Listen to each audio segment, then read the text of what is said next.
Welcome to the show, everybody. It's the Farzy Show, presented by MyBookie, mybookie.ag. Nice to have you along for the ride. I took some time to write out the lyrics to one of my favorite songs because I feel like it would be a good way to describe the way the Philadelphia Eagles played. It's a beautiful song. It's a lovely marriage of words and music and rhythm, as a matter of fact.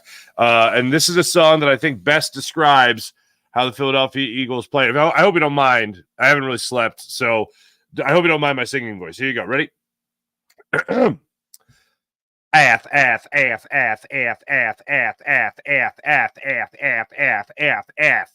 The end. There you go. I think that's those are the only lyrics I think I really need to describe what the Philadelphia Eagles did last night in Seattle.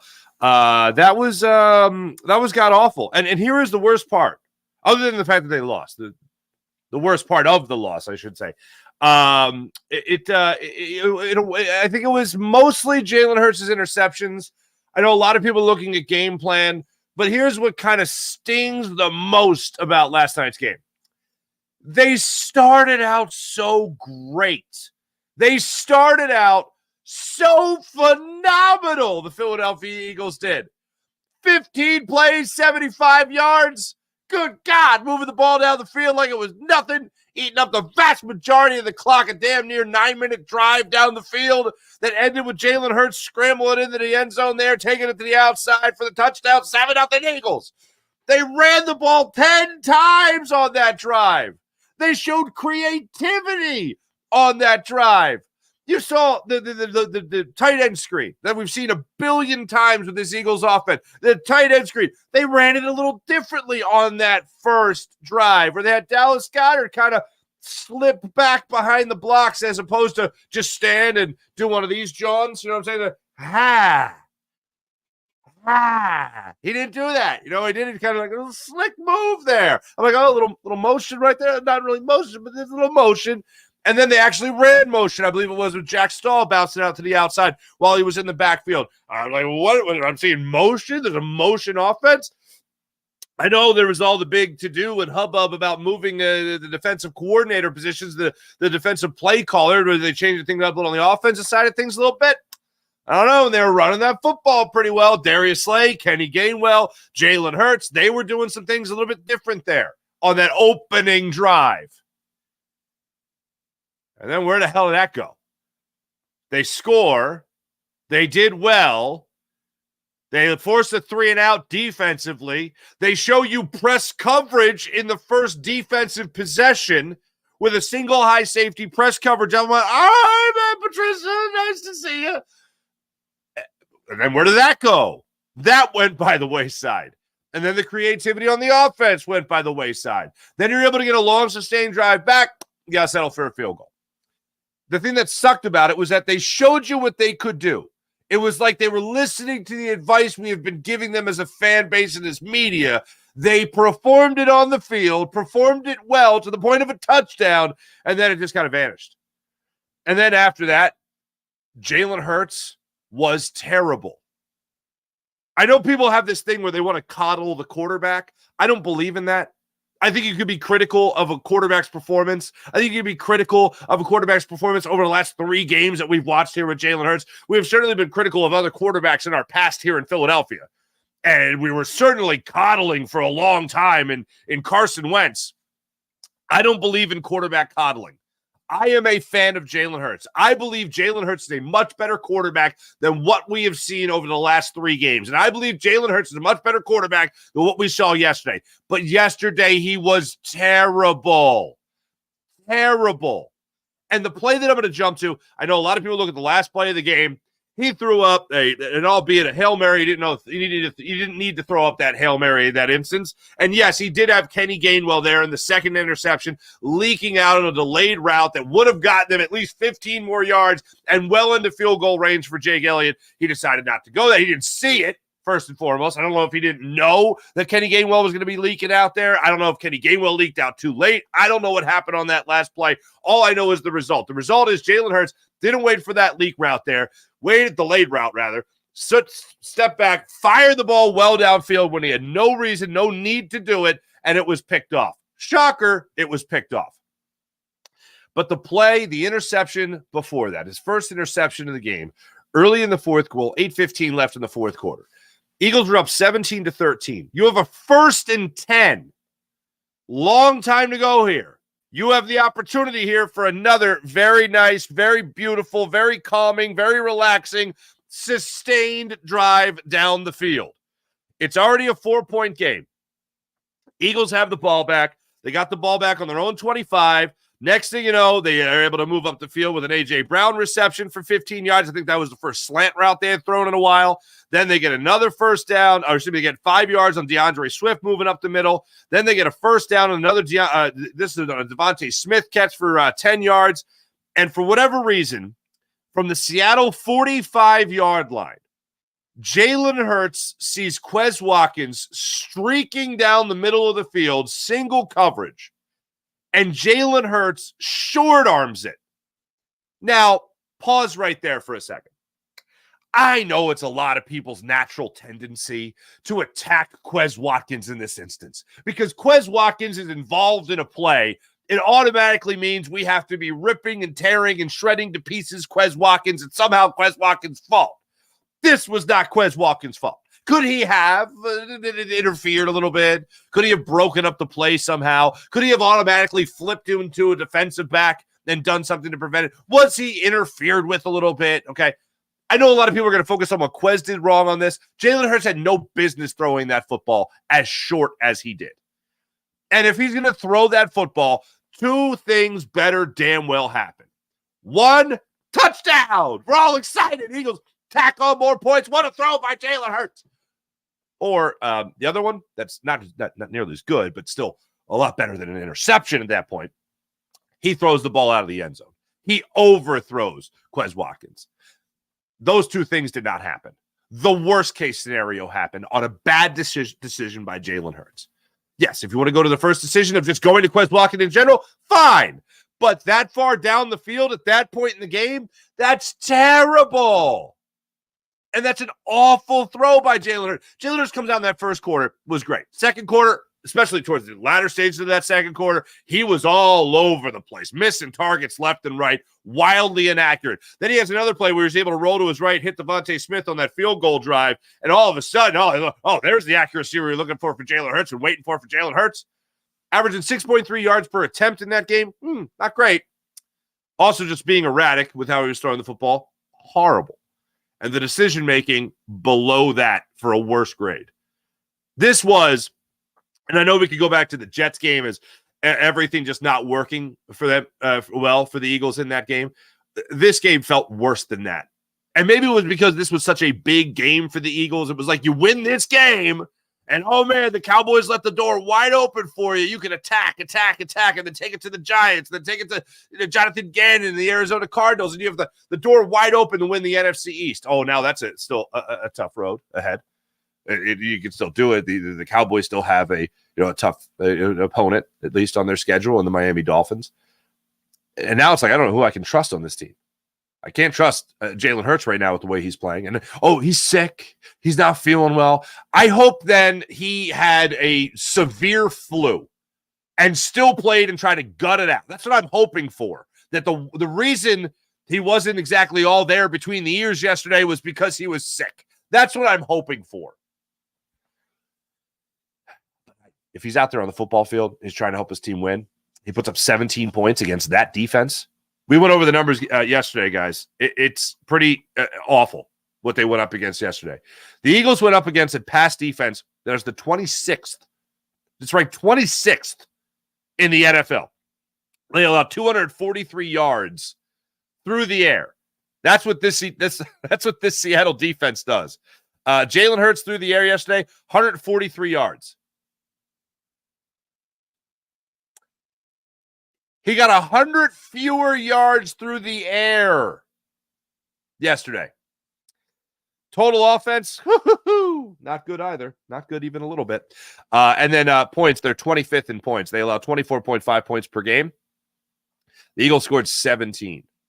The Eagles were healthy on offense with the exception of Cam Jurgens. You mean to tell me Cam Jurgens is the MVP of this team all of a sudden? I don't think so. No excuses. No getting around it. And I know people will get to play calling. It wasn't play calling yesterday. I know people are going to dig deep and talk about Nick Sirianni and what happened on the defense side of the football. Defense side of the football is not the reason they lost this game. Defense was on the field last. Yeah. But even when they gave the ball back to the Eagles, and technically the offense was on the field last, Jalen Hurts threw another interception. There were better plays to be made on the field.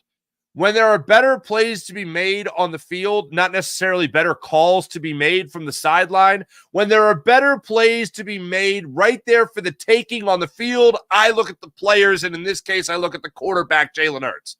And Jalen Hurts played a terrible game yesterday. Decision-making was off the charts terrible. Still love the guy. Still think he's going to do great things in the NFL. I don't think he's a one-hit wonder. I don't think he's a one-year wonder. I don't think he's another Carson Wentz or anything like that. And I sure as damn well hell do not think he's a glorified running back, as I see in the comments in so many different places. Not even close. But yesterday was a terrible game. We can admit that to ourselves, can't we? But looking at this game yesterday and looking at the fact that this offense with A.J. Brown, with Devontae Smith, with DeAndre Swift, Dallas Goedert, they couldn't go into this game and come out with a better result than what we saw. That is piss poor, and there are no excuses for that. If you're healthy enough to play, I want to see you play at a high level. I admire guys that'll gut it out and they'll work their asses off and they'll really try to be there for their team, but he wasn't there yesterday. And you know what? When the people want to blame the coaches and play calling before the player, I'll look at this. When was this Eagles team at its best? First 15 plays. The fingerprints of the coaches and the game plan is on the 15 plays more so than at any other point in the game. And that's where they flourished. If Jalen Hurts completes passes, if Jalen Hurts is accurate, if Jalen Hurts takes opportunities when he's time to throw, which was a good amount of yesterday, then they should have won this game. He should have played better than he did yesterday. If you want to wipe it off the books and say, oh, he was sick, I'm fine with it. This is a 3-game winning streak now. Or excuse me, oh my God. This is a 3-game losing streak now. And it's the third straight game the Eagles offense failed to put up 20 or more points. This offense with these weapons? Oh, no, that ain't cool.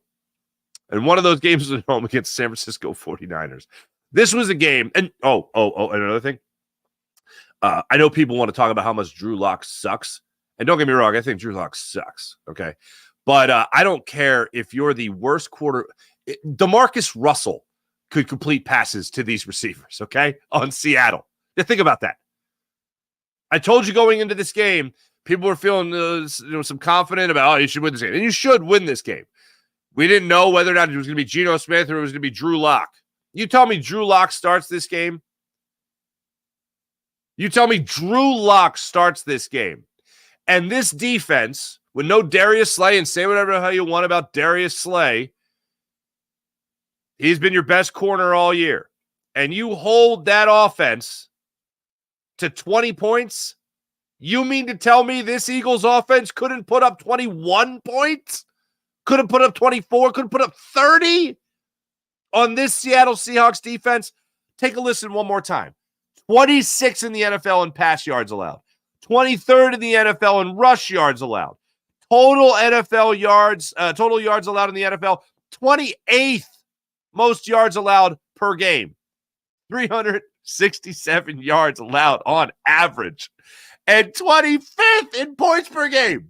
That's what it was going into this. And Jalen Hurts in this offense, this healthy offense, couldn't take it to him. Oh, my goodness. So, and who are you firing now? Who gets fired now on the offensive side of the football? I mean, Nick said after the game last night, and we'll get to it, that no, he's not making any other changes.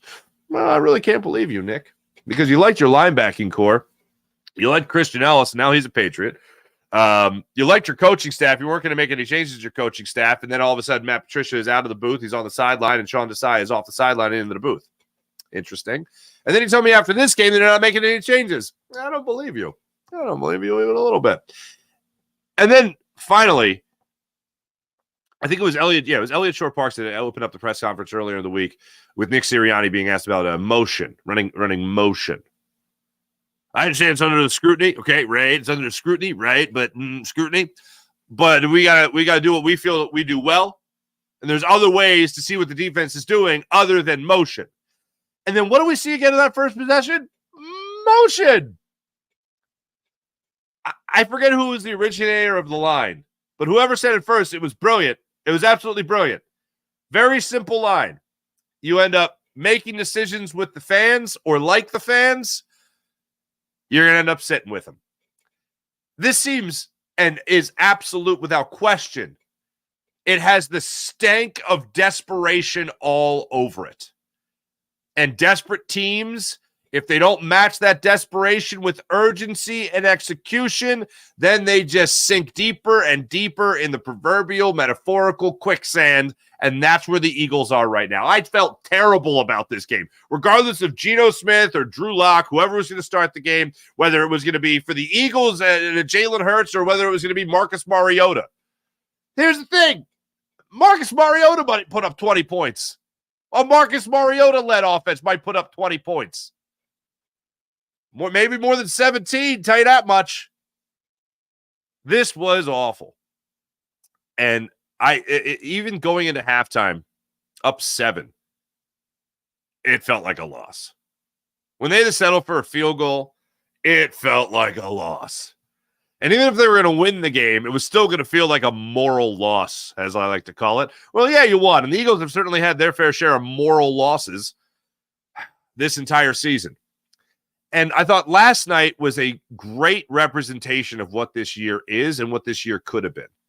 And I don't mean what could have been in terms of, oh, man, the Eagles, they could be, 13-1, whatever the case may be, 12-2, whatever, 12-1, whatever the hell the record is now. I don't know. They just know they suck now. But anyway, looking at this team, I thought last night was a really amazing example of a couple of things. One, go back to the first Washington game where I think it was McLaurin or Dotson who stepped on Reed Blankenship's arm, and because his foot was on Reed Blankenship's arm, he ended up being out of bounds as opposed to inbounds.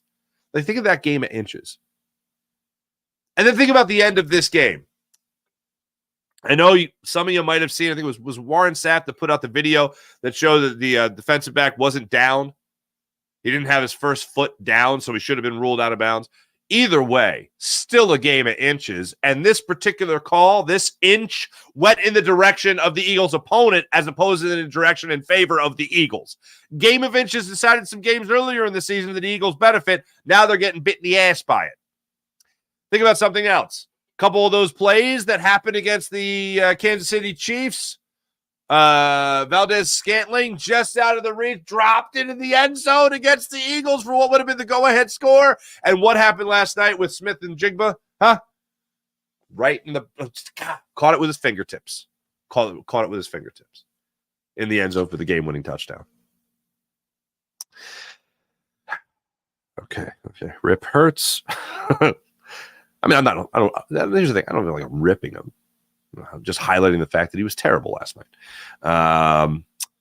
The defense, okay. Ooh, James Bradberry. How is it that of your corners last night, Keely Ringo's out there. Snap count, by the way, at 6:27 in the morning. I guess with the Monday night game, it's going to take a little bit of time for the snap count to come out. Let me refresh for a second here. Let me get out of that. Let me refresh. I'm going to see if snap count came out yet. And hey, we have a winner. Snap count. All right, here you go. Pots and pans. Blankenship, Morrow, Byard, 100% of the snaps. James Bradberry, 97% of the snaps. I'm not counting Sidney Brown. We'll get to him. He played as a safety, 79% of the snaps. Keely Ringo, 52% of the snaps. Eli Ricks, 48% of the snaps. Bradley Roby, 48% of the snaps. Shaq Leonard, 46% of the snaps. Yeah, that's about where I thought he'd be. Pat Johnson at linebacker as well. Good Lord, these names are hilarious. Josh Jobe played 2 snaps. That was terrible. But in a game where you have names like Ringo, Ricks, and Roby getting so many snaps, the worst cornerback you have out there last night is James Bradberry. Didn't see that one coming. Not even a little bit. And there he was on the final drive getting beat by DK Metcalf. And there he was on the final drive on the game-winning touchdown getting beat by Smith and Jigba. That is bonkers to me. Thumbs up the whole season rather well to this point. You know what I'm saying? Isn't this fun? Are we having fun? James Bradberry was terrible. And after the game last night, he said he just has to play better. They caught up with him at his locker room and just said that he was in sticks and he just got beat. Did you do anything different? No, I would make the play, but I just got beat. I was in sticks. I got beat.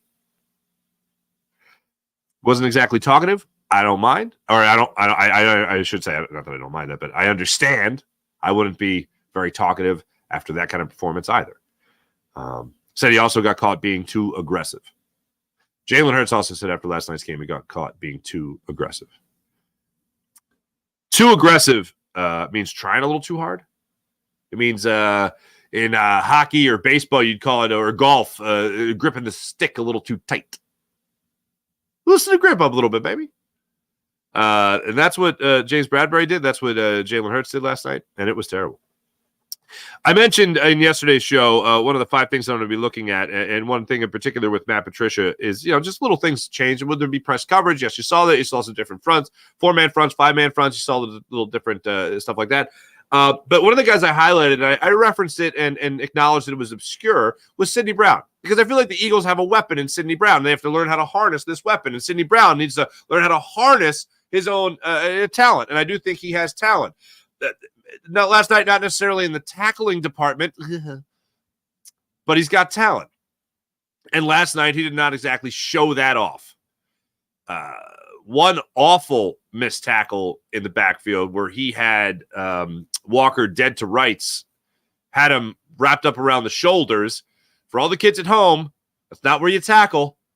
Go to the legs, go to the ankles, take them down that way.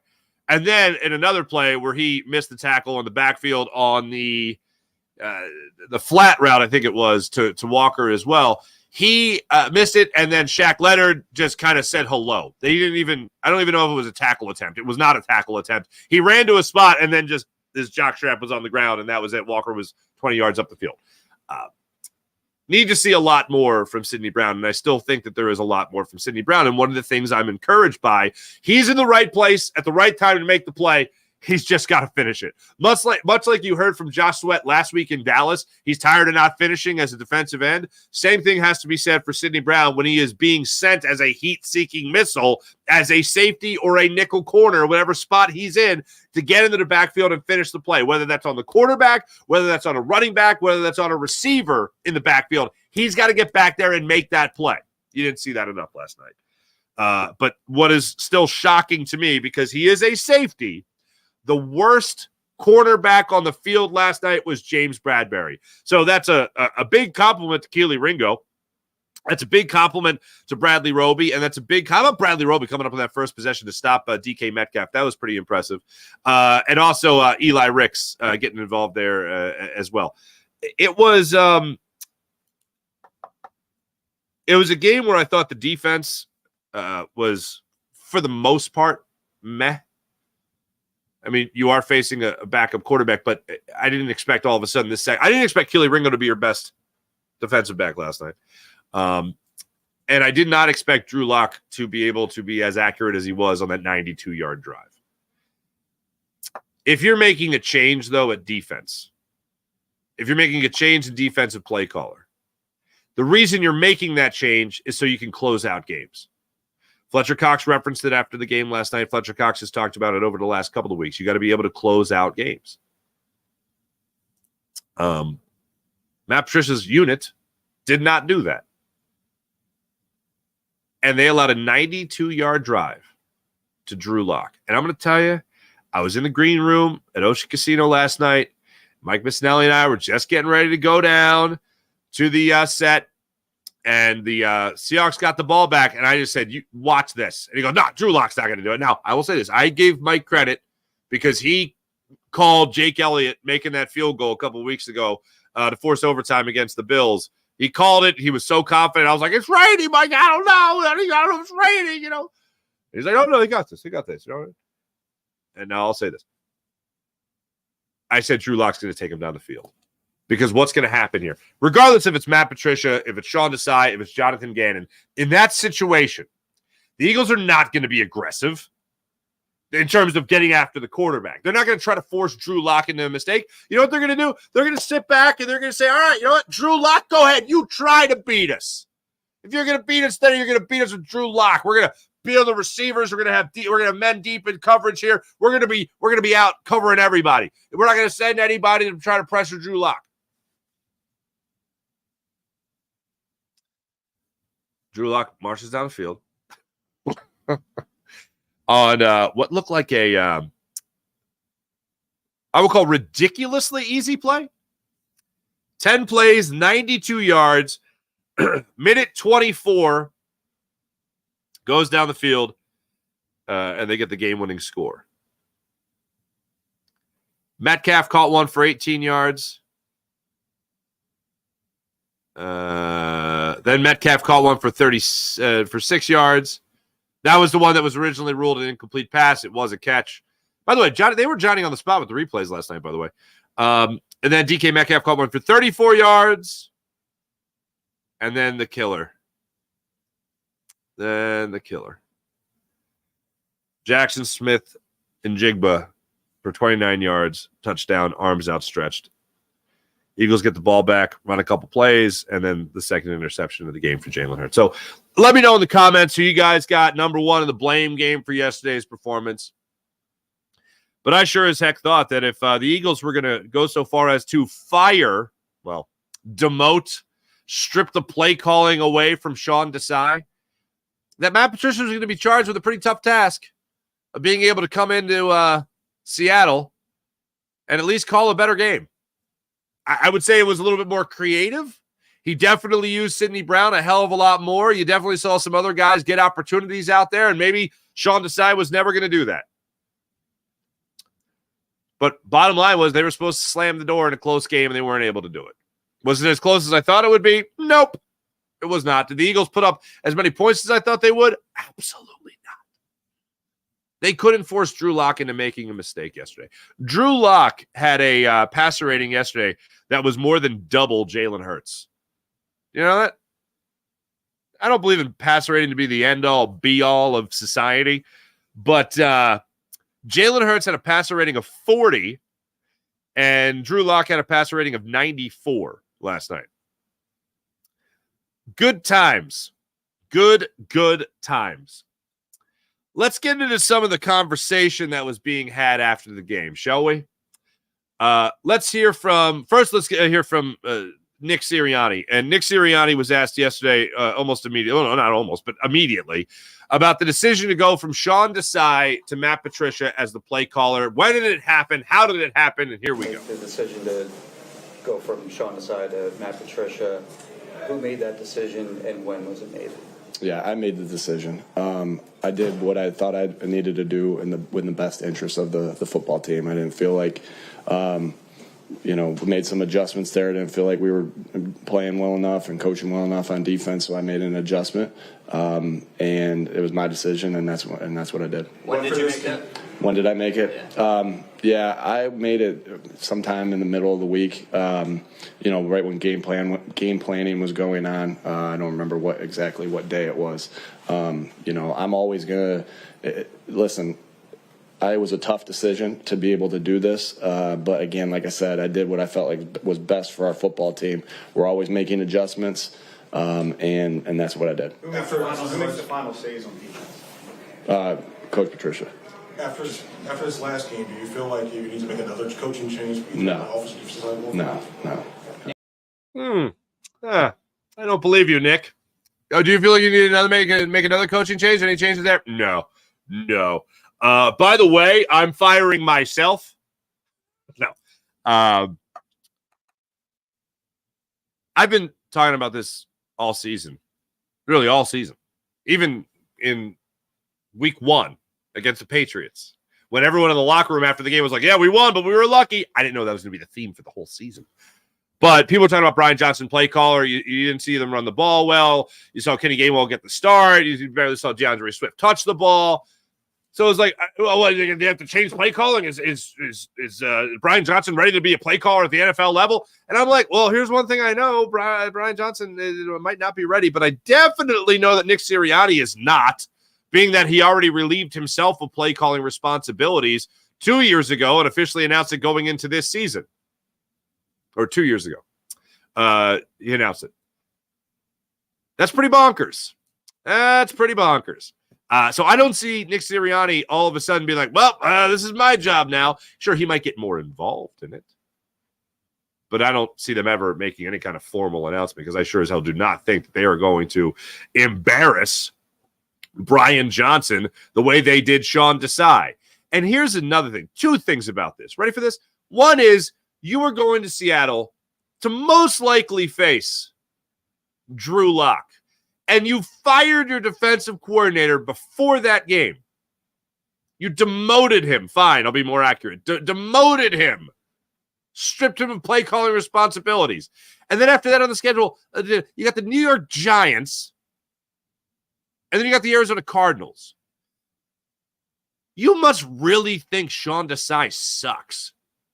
You must really think his play calling and overall philosophy stinks, even though at one point in this season you were 10-1 with him and you lost to the 2 better teams than you in football, in the Cowboys. Well, they're not the only 2 better teams now. The Cowboys and the 49ers. And that was your flashing red light that Sean Desai stinks?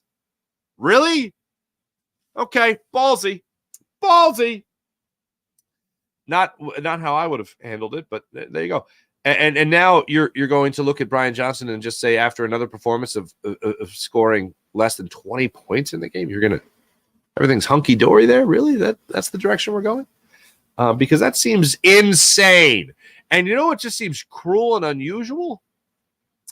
With Sean Desai still being the defensive coordinator, he's gonna talk to the media again this week.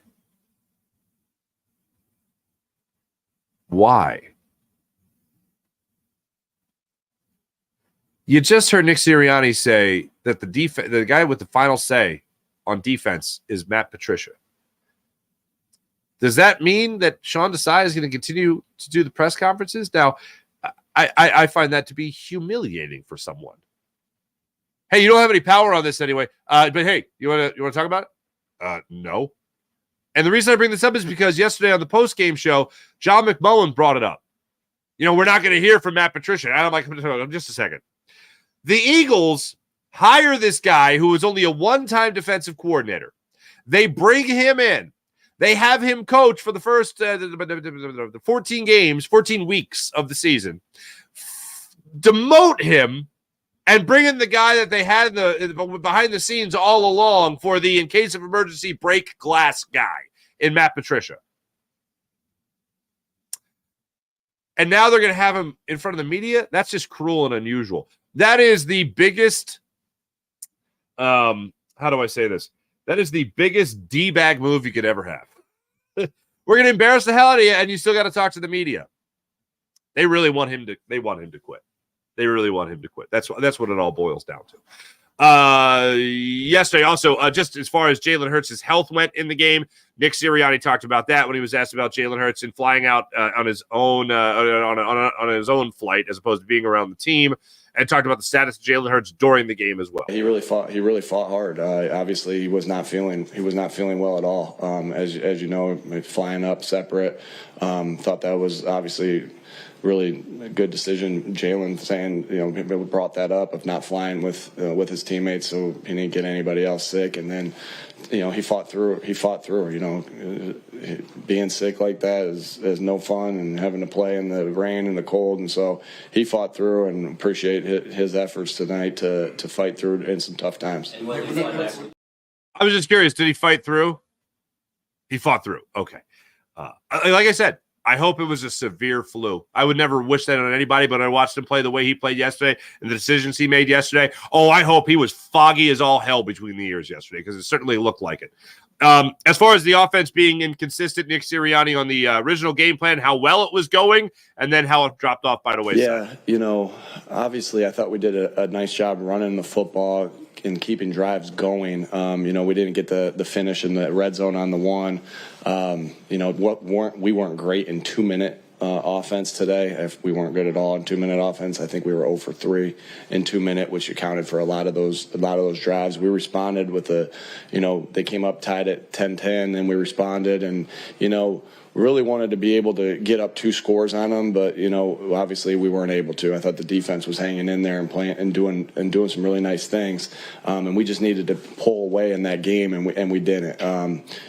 Some uncharacteristic things situationally, fundamentally, and anytime you have uncharacteristic things situation and fundamentally, that's got to go to me first. And so we all got to be critical on ourselves, me and starting with myself. And like I said, anytime it's the fundamentals or the situations that you got to look right at me for that.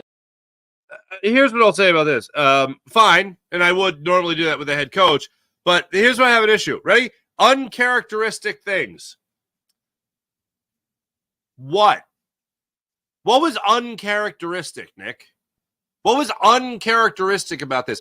Because if you've watched Jalen Hurts all year, interceptions have kind of become characteristic, not uncharacteristic. It has kind of become part of his game this year, as unfortunate as that is.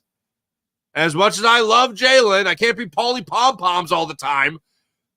What was uncharacteristic? He's fumbled the football. He's thrown the football to the other team. That's what he's done a lot of this year. And that ain't great. That's nerve-wracking, especially when you know he can play at a much higher level and Drew Lock outplays you for the win. Jalen Hurts, sniffles and all, flu and all, banged up, beaten up, whatever the case may be, and all. Drew Lock wins a matchup against Jalen Hurts. Okay. All right. Just want to make sure we're on the same page here.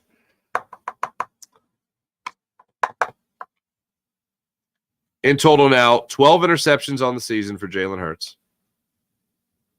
And to give you his fumbles, he has 5 fumbles on the season and lost 4 of those. 16. Again, not great, Bob. Here's Jalen Hurts on the missed opportunities that he had in the game. And you could hear it in his voice, by the way. Yeah, he wasn't 100%, but he played. How much we communicate as players and, taking advantage of those moments when you have them to open the game open, whether it's in the final minutes or, early on when we false start in the short yardage situation. I mean, we just have to be better. I have to be better. Minimizing the mistakes, the penalties, the mental errors. Just playing team football, and it starts with me leading that. We've lost games, because I could be better. That'll change everything. That I agree with. He could be better because this is what I've been talking. Actually, I'll wait to make this point after you hear him when he was asked about the interceptions last night. Here he is. I was trying to be aggressive in that moment. We had multiple opportunities in the game to open it up, and we didn't do that. I didn't do that. I didn't do my job good enough. Bearing a lot of that. I just got to be better.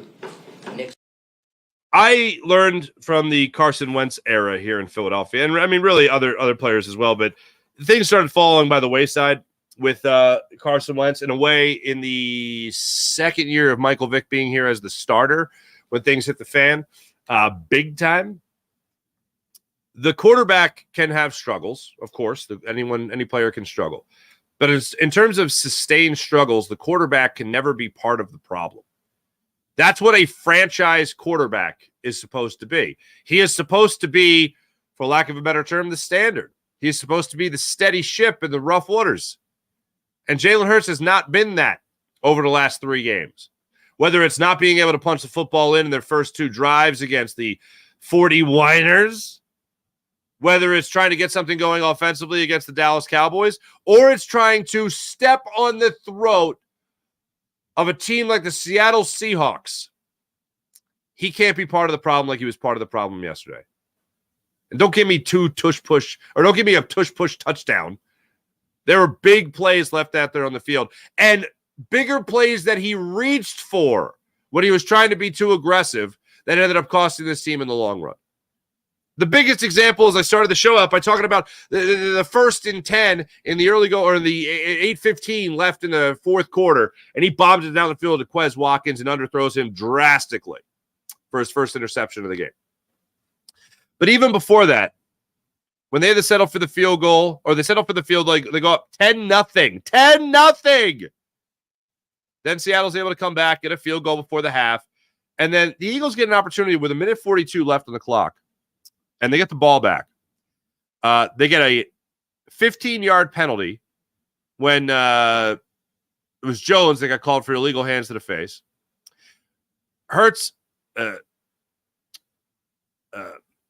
misses his target. It's 1st and 10. Misses his target. 2nd and 10. Overthrows Dallas Goedert. Has a big scramble play. Can't get anything going. Then Hurts misses a throw to A.J. Brown. That was an opportunity there to at least get a field goal and reestablish going into halftime a 10-point lead again. Failed on that opportunity. Eagles end up getting the ball back again after their defense forced a 3-and-out. Eagles get the ball back with 27 seconds left. Hurts misses to Goddard. Hurts scrambles for 6 yards. Doesn't get much after that. Then misses Kenny Gainwell, and then they end up putting the football away. Third quarter, a lot of the same. They're able to get something going in their first possession of the third quarter, and then they go into the fourth quarter, and after a 3-and-out, they couldn't get anything going. Just not what you were expecting from this team. Not at all expecting what you were expecting from this team in this matchup. And then this is where some of the controversy rolls in here, and it has to do with the team not being committed enough. This was a huge eyebrow raise. The team's not committed enough. Jalen Hurts postgame. Been on the same page. Everyone been on the same page, and we didn't execute. I don't think we're committed enough. Just got to turn it around. It's a challenge that we have to embrace. Just continue to see it through. What do you mean by that, about being committed enough? Commitment. I don't know that. I had a dictionary on me now. Excuse me. I don't know how else to say that. I guess, how are you seeing that present itself? Just, it's a matter of being on the same page. It takes everyone being all in all aspects, and, it starts with me. There's multiple opportunities out there. In the end, there's not another way you'd rather have it. The trust that we have in one another, how much we communicate as players, and, taking advantage of those moments when you have them to open the game open, whether it's in the final minutes or, early on when we false start in the short yardage situation. We just have to be better. I have to be better, minimizing the mistakes, the penalties, the mental errors.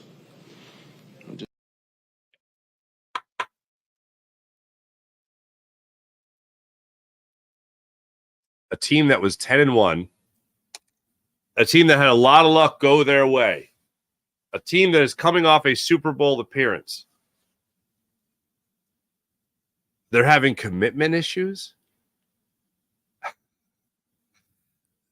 That is the most unacceptable thing I could hear after a game. They're not committed enough to the scheme, to each other, to the game plan, to the game of football. He apologized for a little snarkiness there was Zach Berman. Well, I've had a dictionary. Okay, sorry. We got to be committed to everything. I feel like I need to be committed after the last 3 games I've watched this Eagles team play because it has been atrocious. But if there is a lack of commitment to the scheme, game plan, to each other, to playing the game, when you had Super Bowl aspirations going into this year, when you have leaders on this team like Lane Johnson or Jason Kelsey or Fletcher Cox or Brandon Graham, and you're not committing to one another enough, that ain't right. And this team is even more lost than I thought going into this game. Because let's not act like making a change of who's your defensive play caller. Let's not act like that's not a red flare being shot into the sky. Like, we don't know what the hell we're doing. Send help. That's a desperate thing to do. This team is in so much trouble. I'm expecting them to lose one more game. I'm expecting them to lose maybe 2 more games. Nothing would shock me at this point with the Eagles. Yeah, maybe Jalen Hurts, it feels better later in this week, takes on Tommy Cutlets and has no problems in that game. But you just lost to Drew Lock, so everything feels like it's over. Drew Lock's the guy that's also thrown 15 interceptions in a game. Or in a game, that'd be a record. 15 interceptions in a season. Think about that. Yeah, I don't know anyone that feels great about this Eagles team right now. Not even a little bit. There was one more thing that did get brought up, and it was internal changes with Jalen Hurts. I'll spare you. But he did say, people need to make internal changes. Feel like we need – what the hell? I'll just play it for you. Here you go. There's a role in it. I know it starts with me, and we got to pick ourselves out of this. I ain't really too fond of the, you practice the same habits, you're getting the same results. And we have to make a internal change in how we attack things, how we come to work every day. It starts with the little things, how committed we are. There you go. What he's getting at there is not an internal change with play calling, which is what I went, what? An internal change? It's about the team's commitment. It's about how they attack practice, and you just heard him say it there. You mean to tell me this team that struggled their asses off for 2 straight games, they went into the Seattle Seahawks game through the week, and they weren't committed to it? Guys are being lackadaisical. Guys aren't giving it their all. Hey, guess what? I know on paper it looks pretty talented, especially with this offense. You got 17 points. You've made in your last 2 games as an offense, you've made 2 trips into the end zone. That ain't good, man. That ain't good. Your defense scored your only touchdown in the Dallas Cowboy game, okay? That's not great. That's not great even a little bit. And that's where we are, nonetheless. Before I get into the chat check, ladies and gentlemen, let me tell you about the great people and MyBookie, mybookie.ag. Take advantage of all that MyBookie has to offer right now. MyBookie.ag. Use promo code Farzi for up to $1,000 redeemable in your cash deposit bonus. MyBookie, mybookie.ag. Use promo code Farzi. How about the beautiful people at Manscaped? Manscaped.com, the leader in below-the-waist grooming. They are fantastic. Manscaped, manscaped.com. Use the Lawnmower 5.0 and use promo code Farzi at manscaped.com. That's manscaped.com. Promo code Farzi, right there, Farzi, for 20% off and free shipping at Manscaped20. That's Manscaped20. Make sure you check them out and use promo code Farzi20 at manscaped.com for 20% off and free shipping. How about the amazing people at Game Time app? Download the Game Time app to your phone. Have yourself a great time with the Game Time app. That's promo code Farzi. That's F-A-R-Z-Y. When you download the Game Time app to your phone and get $20 off your first purchase when you use promo code Farzi. Let's get into the chat check, see how you wonderful people are doing today. Let's see. Krieger, Portland, Jamaica in the building? What's going on? Go Sixers. Coach Howie called down to Nick and said, stop running those plays. Jeffrey Lurie's analytics department doesn't approve those plays. That's funny. Brian, what's going on? DM, what's going on? Johnny. Daz, what's going on? Morning, fellas. How you doing? Hurts is complaining. Very funny. Teresa, what's going on? Good morning. I'm so glad some people are finally calling out this system quarterback. The NFL has figured him out. No excuses. Good morning, Fars. I always like the nice send-off right there at the end. I don't disagree right now. Right now. Philly gamer, what's going on? Hurts looked awful, almost like he shouldn't have played last night. Think about it. NJ Fishing, what's going on? Buddy Christ, what's going on? Daz, until the coaches stop being stubborn. Yeah, okay, I'll go with that. NJ Fishing, why the hell didn't we just get 15 yards at the end of the game and give Jake Elliott a chance? I don't know why. Well, I'll tell you why, because Jalen Hurts didn't see Kenny Gainwell. We gave Hurts $250 million for 1 year of greatness. I still think Jalen Hurts is going to come back to being a great player. Right now. Oh, you like that Jamarcus Russell reference? You're welcome. Say no to fat girls forever. What the hell, man? Or lady, I don't know. Don't be shocked by losses to the Giants, too. Yeah. Yanni, what's going on? I knew since the New York Giants game. Oh, that's pretty terrible. April! Good morning, April. Eagles look cooked. Yes, they did. Ringo Island, first off, great name. Love it. Jalen is the biggest problem with his offense. Was last night. Tell you that much. Sad thing is you have to keep Bradberry. Yeah, like a $12 million cap hit. Seth Joyner last night was just like, get rid of him. Get rid of him. Why do you throw a deep ball to Quez when you had the game in hand when Swift slid? I hear ya. We are all in the same. It's very rare that I just look at the comments and I'm just like, yep, we're all on the same page here. Drew Lock reminds me of when Joe Webb beat us. Hashtag Ambler proud. Rod. Damn right. I'm originally from Ambler. Grew up in Doylestown, but from Ambler. Bro Sirianni is lying. Yeah, his face off. Face off. Scariani. I love it already. I'm going to use that. Thank you. Kellen Moore, OC. Oh, boy. Over Frank Reich. Let's party. Appreciate you guys. You guys are fantastic as per usual. Look forward to be back with you guys again tomorrow. But, yeah, absolutely terrible performance by the Eagles. Wish it was better. Wish it was better. Unfortunately, it's not. Have a great rest of your day, everybody. That's the show. I wish I could go on, but I just can't. Have a great rest of your day, everybody. My name is Mark Farzetta. This is the Farzy Show presented by MyBookie, mybookie.ag. See you guys tomorrow. Bye.